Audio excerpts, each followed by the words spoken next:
Bonjour collègues. Nous allons discuter un tout petit peu à propos de la conception de la communauté de pratique et d'apprentissage. Dans cette brève introduction, nous allons voir pourquoi il faut utiliser la conception de la communauté de pratique et d'apprentissage, quand il faut le faire et où il faut utiliser ce concept. L'Association africaine du curriculum a déjà organisé trois conférences. La première conférence a eu lieu en Ouganda, à Entebbe, en 2018. La seconde avait lieu au Ghana. Et maintenant, la troisième a eu lieu en Gambie. Durant la troisième conférence, nous avons produit 24 résolutions et recommandations. De ces recommandations, nous avons produit 19 actions. Et le plan est d'exécuter ces actions pendant les 12 prochains mois et au-delà. Ça dépendra des moyens disponibles et la disponibilité des pays pour exécuter ce qu'ils vont choisir comme action. Les 19 actions seront bien expliquées, bien distribuées durant les discussions que nous allons avoir. Et ça dépendra des priorités de chacun des pays et ils choisiront les actions suivant les besoins de leur pays et suivant aussi les moyens disponibles. L'apprentissage est un effort très complexe. Euh, ouais, on dit que apprendre est une initiative complexe. Ça demande beaucoup de temps, beaucoup de discipline et aussi ça demande une certaine motivation qui vous pousse à décider ce que vous voulez apprendre. Ce que nous savons est que le monde est devenu une place difficile pour y vivre. Vous avez vu qu'il y a des guerres, il y a le problème du climat, il y a le problème de la faim, il y a des problèmes économiques maintenant, il y a l'inflation, il y a des problèmes de santé, vous savez ce qui s'est passé avec Covid-19, il y a des problèmes éducatifs dans beaucoup de pays en Afrique, même au-delà. Apprendre seul, c'est vraiment un grand défi. Pourquoi? Parce que les choses à apprendre sont devenues très complexes et très nombreuses. Maintenant, ce que nous disons, c'est que pour apprendre, il faut apprendre dans une équipe. Il faut apprendre avec les autres. Ça devient très facile parce que vous apprenez de ce que les autres ont pu faire et vous essayez de le faire aussi. Ça vous prend peu de temps que d'aller faire des recherches seul pour résoudre des défis que vous avez. Nous disons que la communauté d'apprentissage est la clé pour réussir. Pourquoi? Parce que il y a un groupe de personnes ayant un intérêt commun. Et ces groupes de personnes, maintenant, leur objectif est de s'améliorer, de toujours avancer, de toujours produire plus de connaissances et des solutions à des défis en place. Aussi, ce groupe de personnes partagent des expériences. Le fait de travailler ensemble nous permet de grandir ensemble dans nos professions. Maintenant, la question est qui est la communauté? La réponse, la communauté, c'est nous. Et qui sommes-nous? La réponse est ceux qui ont assisté à la conférence en Gambie, même ceux qui n'y ont pas assisté. Les autres n'ont pas eu le temps même de se connecter virtuellement, mais ça, c'est pas un grand problème. Avec ce que nous essayons de faire, nous essayons de, de, d'exécuter et de créer d'abord une communauté qui va travailler ensemble pour résoudre des problèmes. On a maintenant un écosystème très complet qui nous donne des occasions, des opportunités d'apprendre dans une communauté et développer des pratiques qui nous permettent de résoudre des défis que nous avons. Et cet écosystème, on l'appelle la communauté de pratique et d'apprentissage, LCOP en France, en anglais.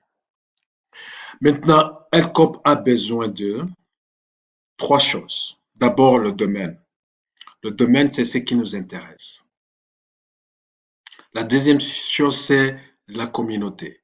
Ça, ce sont des personnes qui s'en soucient de ce qui nous intéresse, du domaine. Et le troisième élément, quoi et comment nous faisons les choses ensemble à ce sujet. Ça, c'est la pratique. Maintenant, on va expliquer un tout petit peu les trois éléments qui composent la communauté de pratique et d'apprentissage. D'abord, nous avons le domaine. Pour le domaine, on peut par exemple parler de recherches qui sont partagées suivant les enjeux en place. Ici, on a un exemple de ce qui se passe en Afrique et partout ailleurs, les étudiants qui, euh, qui ont besoin d'une transition très bien préparée pour les aider à s'intégrer dans les études supérieures. Nous avons aussi le deuxième élément qui est la communauté. So ici, nous parlons de la communauté, des membres de la communauté. Ce sont des professionnels engagés dans un processus d'apprentissage collectif orienté vers l'atteinte de résultats et l'amélioration des pratiques. Et le troisième élément, c'est la pratique. Ici, on peut faire des enquêtes sur les questions clés, les problèmes et les lacunes, identification des ressources et de l'expertise, affinement des connaissances sur le sujet grâce à l'apprentissage professionnel et le développement de nouvelles ressources, processus et méthodes.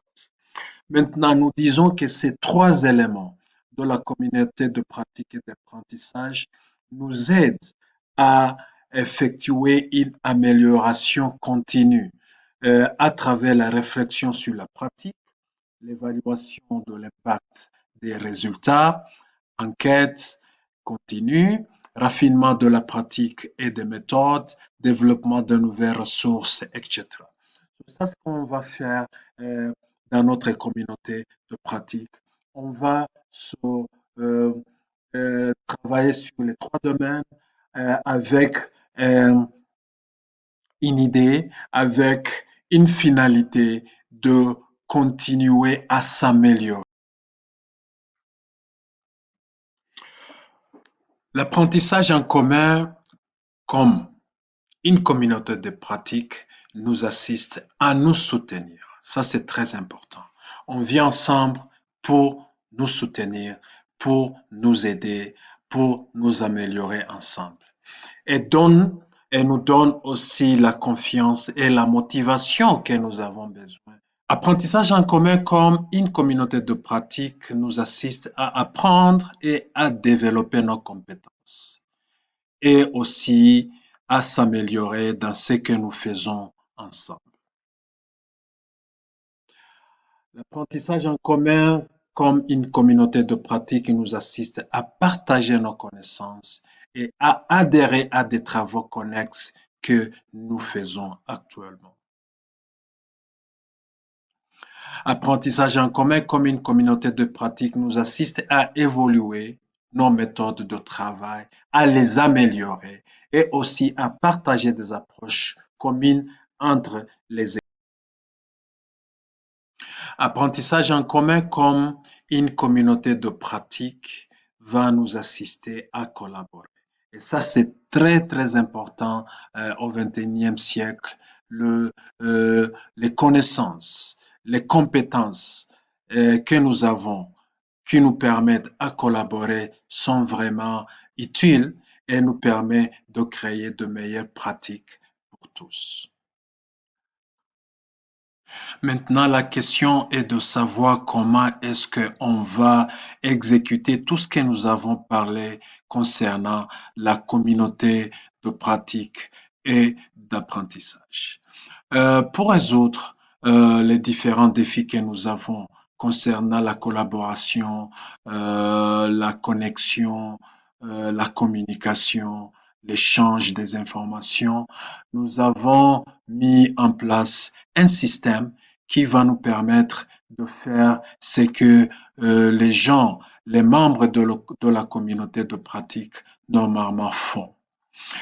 Cette plateforme va nous permettre de se connecter ensemble comme les membres qui ont des visions, qui ont la même vision, qui ont les mêmes intérêts, qui veulent travailler ensemble pour résoudre les défis et surtout pour échanger les informations, les ressources et s'entraider. Maintenant, cette plateforme elle va nous permettre d'utiliser les différentes connaissances que nous avons déjà dans les différents domaines du curriculum, de l'apprentissage, de l'enseignement, de la recherche, des évaluations, etc. Ça va nous permettre vraiment de travailler ensemble pour essayer de voir comment résoudre les problèmes, les défis que nous avons dans. En développant ce système, nous avons tenu compte des transformations numériques qui nous permettent d'utiliser les technologies qui sont disponibles. Bien sûr, on va utiliser des technologies qui sont disponibles pour essayer de travailler ensemble sur notre continent en Afrique. Nous disons aussi que cette plateforme de communauté de pratique et d'apprentissage transcende les barrières linguistiques et géographiques.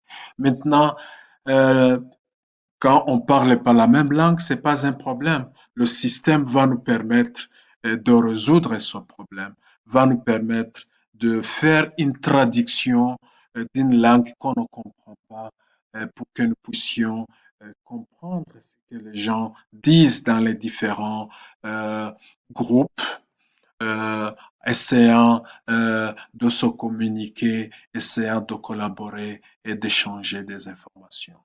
Ça, c'est très important et ça va vraiment nous permettre euh, d'aller de l'avant et on n'a pas vraiment encore fait quelque chose du genre en Afrique, où les gens qui ne parlent pas la même langue peuvent travailler ensemble, les gens qui ne sont pas sur le même continent peuvent aussi travailler ensemble.